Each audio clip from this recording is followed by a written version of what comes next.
Hello everyone, welcome to my channel Rinki environmental classes. आज हम जिस टॉपिक के बारे में बात करेंगे वो है the protection of women from domestic violence act 2005, यानी कि घरेलू हिंसा से महिलाओं का संरक्षण अधिनियम 2015। सबसे पहले ये एक्ट क्यों लाया गया? ये एक्ट लाने का पर्पस था कि घरेलू हिंसा से महिलाओं को बचाना, यानी कि protect women from the domestic violence.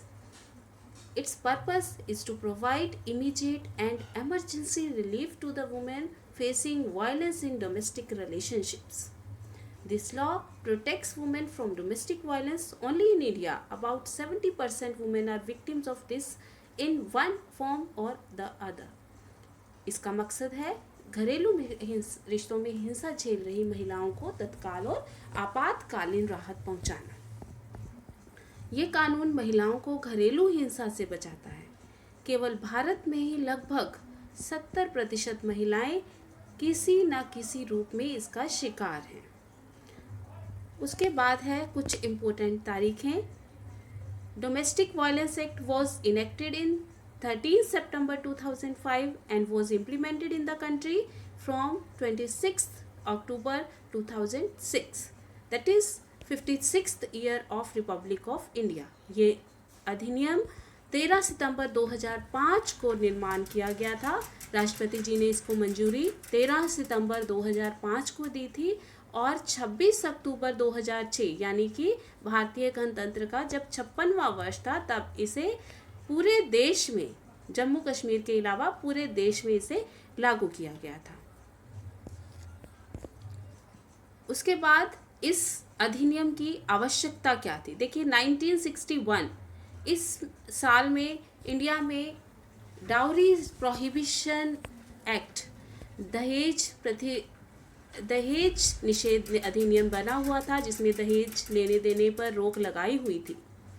लेकिन इस अधिनियम में बहुत सी कमियां थी. घरेलू हिंसा को रोकने का इसमें कोई ऐसा प्रोविज़न नहीं था. बहुत ज़्यादा अवेयरनेस आई इंटरनेशनल लेवल पे, नेशनल लेवल पे डोमेस्टिक वायलेंस को लेके. जैसे 1979 में यूनाइटेड नेशंस के अंदर कमेटी बनाई गई on convention on elimination of all forms of discrimination against women. तो वहाँ पे स्पेशली कहा गया कि हर एक स्टेट, हर एक कंट्री को स्टेप्स लेने हैं वुमेन की प्रोटेक्शन के लिए from the violence any kind which is occurring in the family. उसके बाद 1980s के अंदर ये इशू बहुत ज़्यादा उठाया गया डिफरेंट कंट्रीज़ के अंदर. तब ये भी कहा गया कि ये एक मानवीय मुद्दा है, ह्यूमन राइट का एक मुद्दा है और एक कंट्री की डेवलपमेंट में बहुत बड़ी बाधा है ये. 1983 में इंडिया के अंदर सेक्शन 498A बना, आईपीसी का सेक्शन 498A.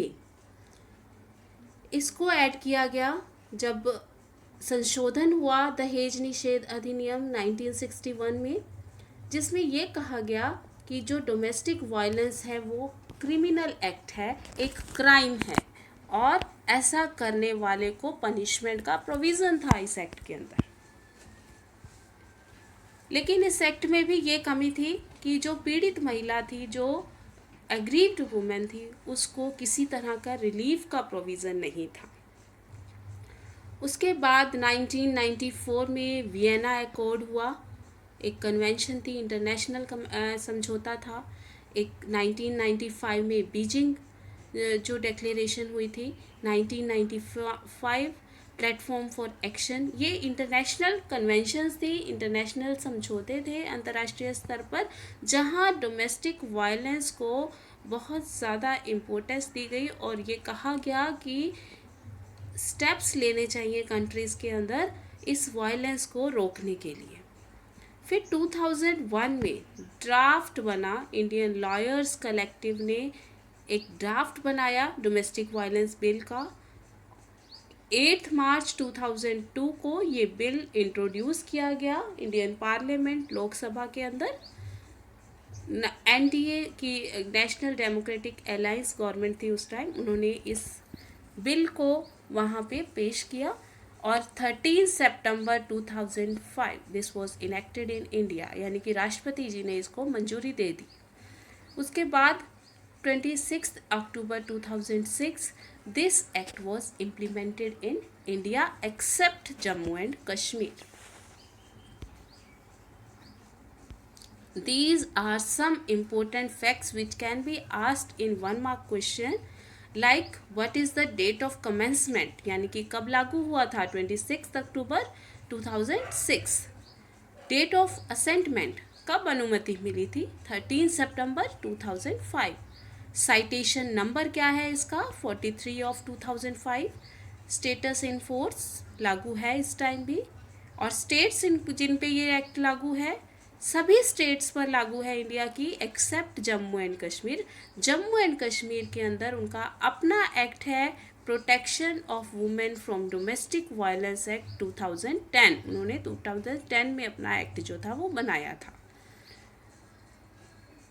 उसके बाद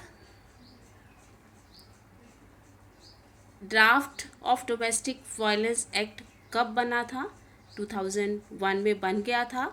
और लोकसभा में कब पेश किया गया, ये पेश किया गया था 8 मार्च 2002 को। कौन से constitution, next is article of constitution it guarantees, कि संविधान के कौन से आर्टिकल के अकॉर्डिंग, कौन से अनुच्छेद के अकॉर्डिंग ये बनाया गया है। तो ये बनाया गया है 14, 15 और 21 नंबर आर्टिकल के according. Article number 14 gives right of equality.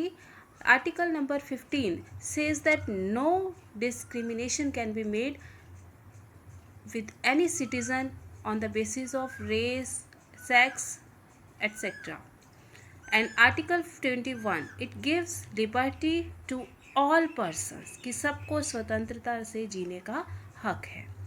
उसके बाद है हियरिंग, कि कितने दिनों में सुनवाई होती है।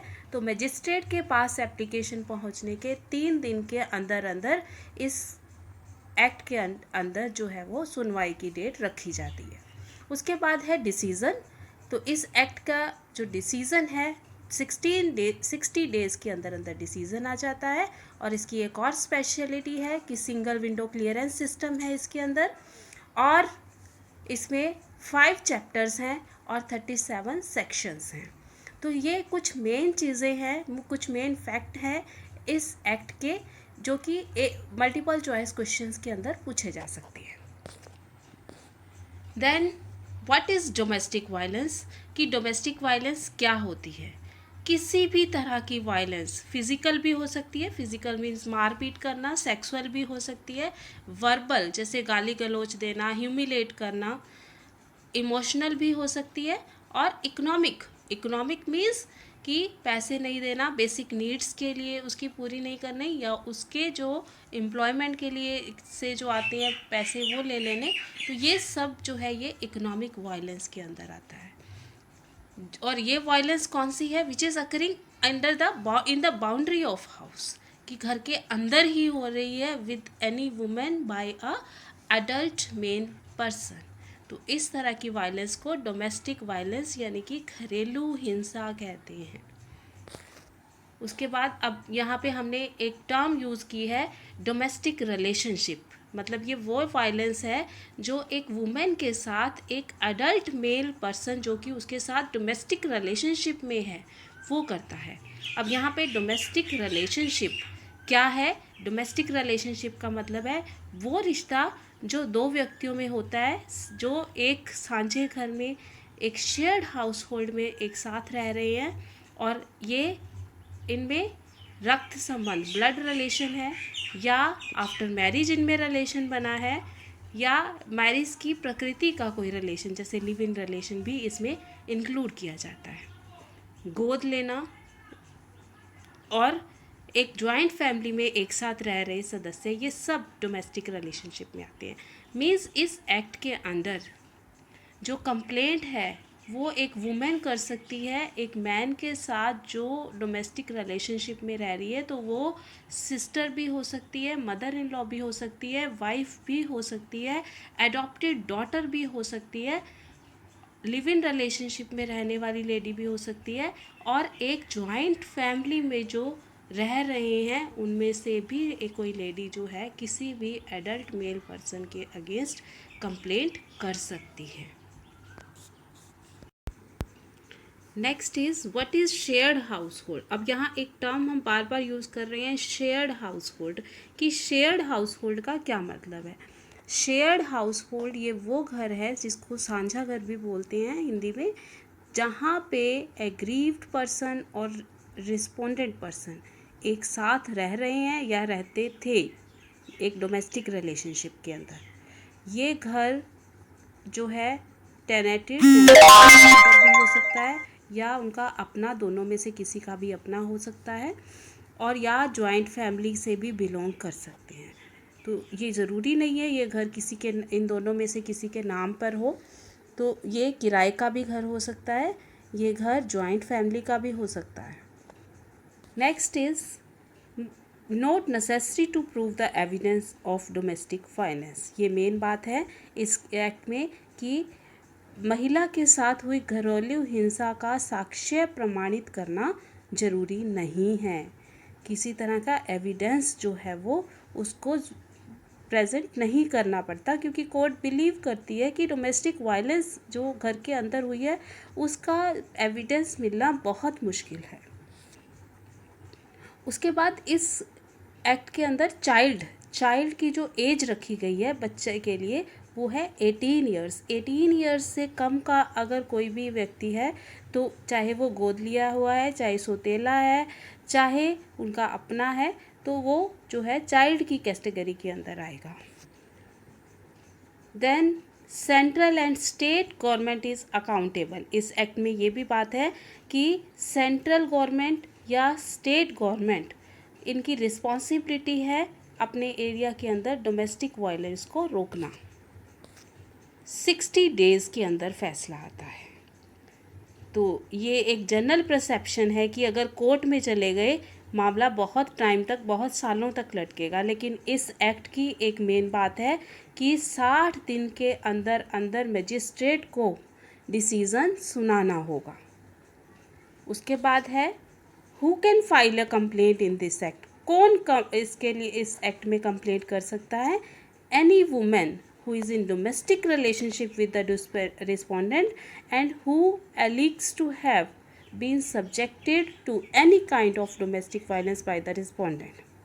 यानी कि कोई भी महिला जो प्रतिवादी के साथ घरेलू संबंध में है, रह रही है और आरोप लगाती है कि उसके साथ घरेलू हिंसा हुई है, तो वो इसमें कंप्लेंट कर सकती है, या उसके बिहाफ पे कोई और पर्सन भी इस एक्ट में उसके लिए कंप्लेंट फाइल कर सकता है। तो ये है next, this is main process of this giving application to magistrate. Aggrieved person और any other person on behalf of aggrieved person, he can go to any of the 5 places like protection officer. Protection officer कौन है? जिनको संरक्षण अधिकारी भी बोलते हैं। ये हर एक डिस्ट्रिक्ट में अपॉइंटेड होते हैं, तो वहाँ पे कंप्लेंट दे सकती है ये डिस्ट्रिक्ट हेडक्वार्टर्स के अंदर, ये इनके ऑफिसेस होते हैं। उसके बाद सर्विस प्रोवाइडर को ये एप्लीकेशन दे सकती हैं, पुलिस स्टेशन में एप्लीकेशन दे सकती हैं, यहाँ ये सीधा मजिस्ट्रेट को भी एप्लीकेशन दे सकती हैं, या फिर मेडिकल फैसिलिटी का कोई पर्सन इंचार्ज है उसके थ्रू भी एप्लीकेशन दे देती हैं। तो from any of these 5 sources the application will go to magistrate. Magistrate के पास एप्लीकेशन जाने के 3 दिन के अंदर अंदर सुनवाई की तारीख रखी जाती है, और 2 दिन के अंदर अंदर जो प्रोटेक्शन ऑफिसर है वो इसकी जो इन्फॉर्मेशन है, इस केस की इन्फॉर्मेशन जो है वो रिस्पोंडेंट तक पहुंचाता है। और अगर ज़रूरी हो तो इंटरिम ऑर्डर्स, एक पक्षीय आदेश भी पारित किए जाते हैं, और 60 दिन के अंदर अंदर हर एक जो केस है उसको, उसका डिसीज़न जो है वो सुनाया जाता है। और डिसीज़न सुनाने के 30 दिनों के अंदर अंदर दोनों में से कोई भी पार्टी जो है वो सेशन कोर्ट के अंदर अपील कर सकती है। तो ये मेन प्रोसीजर है इस एक्ट के अंडर। उसके बाद हैं ड्यूटीज़ ऑफ अथॉरिटी इस एक्ट के under. Protection officer, police officer, service provider, magistrate, ये सब अथॉरिटीज़ हैं और इनका जो काम है वो मेन इनकी ड्यूटी ये है कि इन्होंने इन्फॉर्म करना है विक्टिम को, जो एग्रीव्ड पर्सन है, जो लेडी है, उसको ये उसके जो ऑर्डर्स हैं, उसको किस तरह के रिलीव्स, किस तरह के राइट्स मिल सकते हैं इस एक्ट में, ये सब उनको बताना होता है कि उनको संरक्षण के अधिकार, संरक्षण के आदेश मिलेंगे, उनको मॉनेटरी रिलीफ यानी कि मौद्रिक राहत यानी कि पैसा जो है वो भी मिलेगा, उनको कस्टडी ऑर्डर, बच्चों की कस्टडी दिलवाई जाएगी, रेजिडेंस ऑर्डर दिए जाएंगे, निवास के आदेश दिए जाएंगे, कंपनसेशन भी दिलवाई जाएगी। उसके बाद उनका ये भी कर्तव्य है कि कभी भी वो प्रोटेक्शन ऑफिसर के साथ पास जाके उनसे हेल्प मांग सकती है और she can ask for a free legal aid also, मुफ्त कानूनी सहायता के लिए भी वो कह सकती है।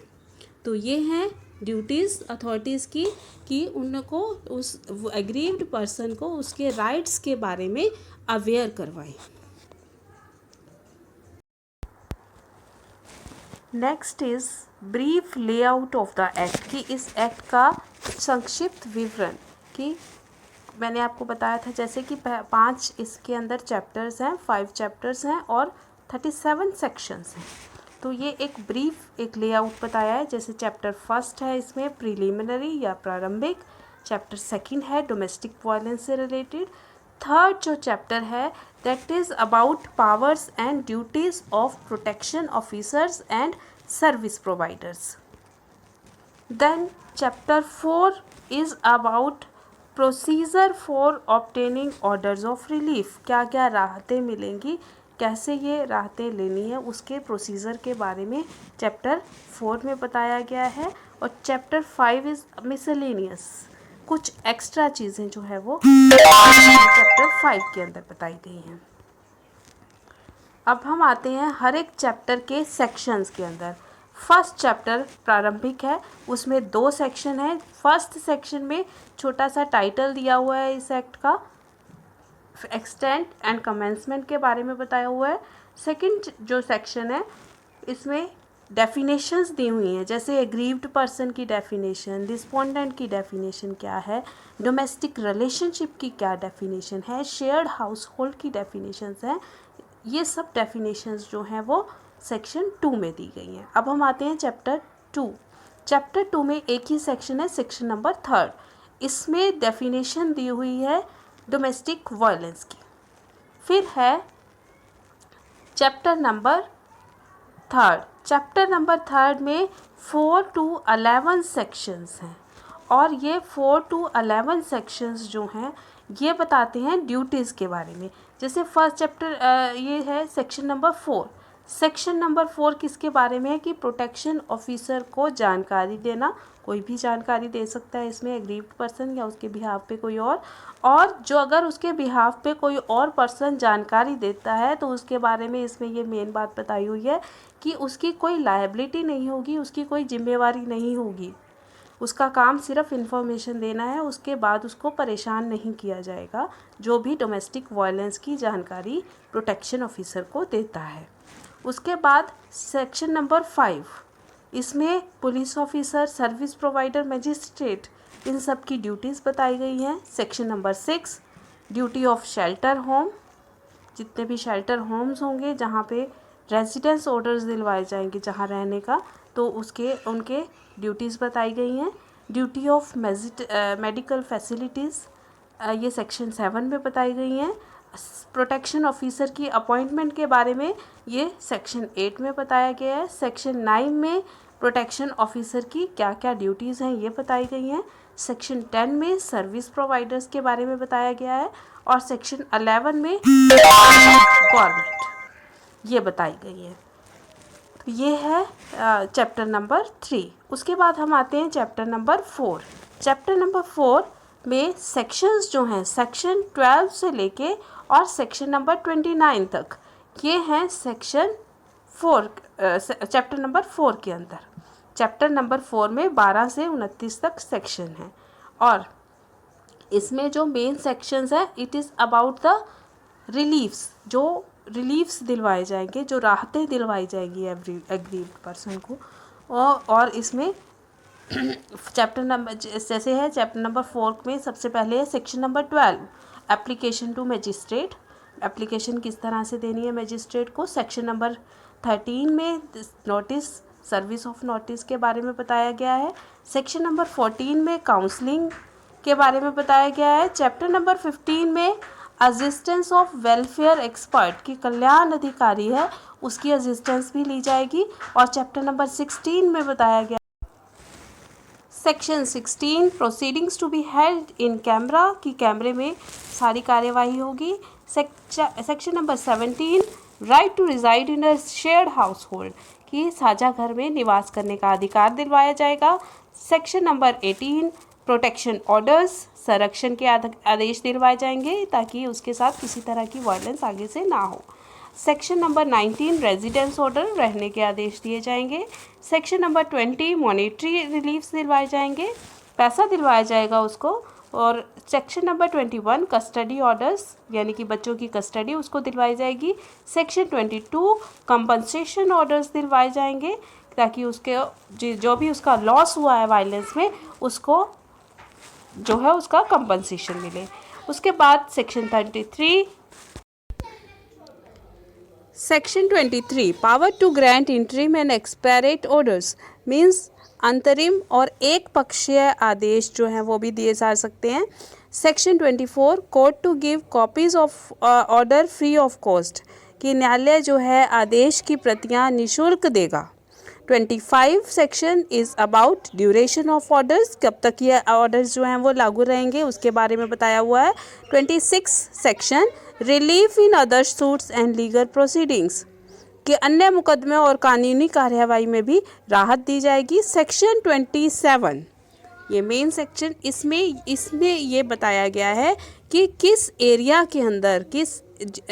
के अंदर अधिकार क्षेत्र कौन सा है वहाँ पे कंप्लेंट फाइल की जा सकती है। तो जहाँ पे वो एग्रीव्ड पर्सन एम्प्लॉयड है या जहाँ पे रह रही है या जहाँ पे डोमेस्टिक वायलेंस हुई है उस एरिया के अंदर जो है वो अपनी एप्लीकेशन जो है वो दे सकती है।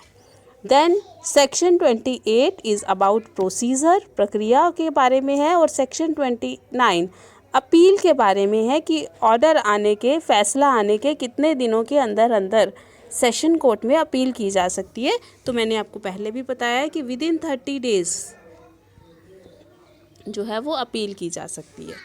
उसके बाद है चैप्टर 5 में 30 से लेके 37 तक सेक्शंस हैं। Section 30 is about protection officers and members of service providers. 31 is penalty for breach of protection order by respondent, कि वो अगर section 31 penalty for breach of protection order by respondent, यानी प्रतिवादी अगर संरक्षण आदेश का उल्लंघन करता है तो उसे जुर्माना होगा जिसमें 1 साल की सज़ा और 20,000 रुपये का जो फाइन हो सकता है। सेक्शन 32 कॉग्निजेंस एंड प्रूफ, संज्ञान और प्रमाण के बारे में है।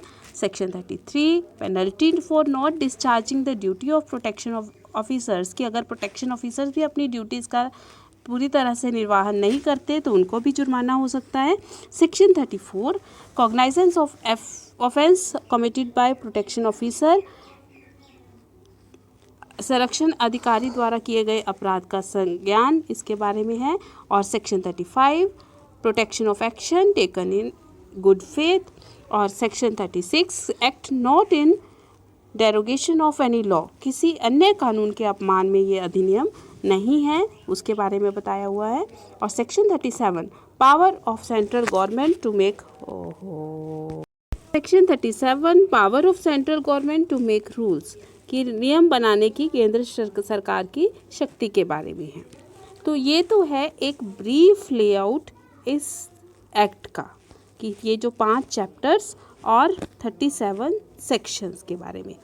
और इनमें से हमें जो मेन मैंने बोल्ड किए हैं, जैसे 5, 6, 7, 8, 9, 17, 18, 19, 20, 21, 22 की इसमें पूछा जा सकता है कि जैसे ड्यूटीज़ ऑफ शेल्टर होम्स ये कौन से सेक्शन में दी गई हैं, या ड्यूटी ऑफ मेडिकल फैसिलिटीज़ कौन से सेक्शन में दी हुई है। वैसे तो सभी लर्न करने हैं, लेकिन ये मेन है, इम्पोर्टेंट है, तो इसलिए मैंने इनको बोल्ड कर दिया है। उसके बाद facilities provided under this act, कौन कौन सी सुविधाएं दी गई हैं। सुविधाएं जो दी गई हैं, काउंसलिंग के बारे में बताया हुआ है सेक्शन 14 में, कल्याण विशेषज्ञ की सहायता 15 नंबर सेक्शन में, मेडिकल फैसिलिटीज़ के बारे में 7 नंबर सेक्शन में, और शेल्टर होम्स के बारे में 6 नंबर में। और सपोर्ट इसमें मिलेगा प्रोटेक्शन ऑफिसर्स का, पुलिस ऑफिसर्स का, सर्विस प्रोवाइडर का, ये सब बताया हुआ है 4, 5, 8, 9 और 10 सेक्शंस में। तो ये भी MCQs में पूछा जा सकता है। उसके बाद कौन से रिलीफ्स दिए गए हैं। Right to residence in a shared household, ये 17 नंबर सेक्शन में। प्रोटेक्शन ऑर्डर्स 18 नंबर सेक्शन में दिए गए हैं। रेजिडेंस ऑर्डर्स 19 नंबर सेक्शन में। मॉनेटरी रिलीफ्स जो है वो 20 नंबर सेक्शन में, और कस्टडी ऑर्डर्स 21 नंबर सेक्शन में, और कंपनसेशन ऑर्डर्स 22 नंबर सेक्शन में, और power to grant interim and expiry orders ये दिए गए हैं सेक्शन नंबर 23 के अंदर। तो ये है एक ब्रीफ लेआउट उस एक्ट, डोमेस्टिक वायलेंस एक्ट का। See, this is the detailed act, the Protection of Violence from Domestic Violence Act 2005। ये उसकी डिटेल है। पहले मैंने ब्रीफ जो बताया था, तो ये डिटेल है। ये मैं आपके इन केस किसी चीज़ की भी डिटेल पढ़नी हो तो आप इसमें से पढ़ सकते हैं। ये डिटेल इंग्लिश मीडियम स्टूडेंट्स के लिए मैं स्क्रॉल कर रही हूँ। उसके बाद हिंदी मीडियम में भी ये मैं आपको बताऊंगी।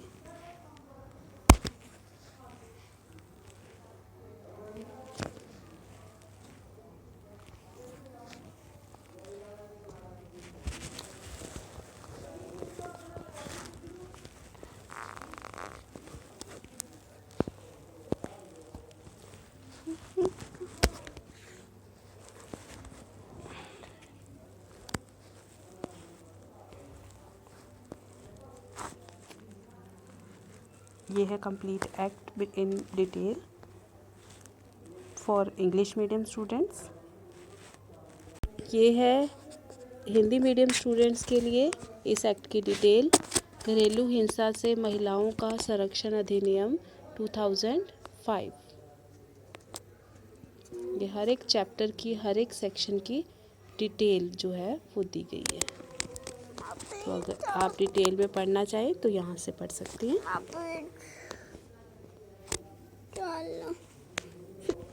बस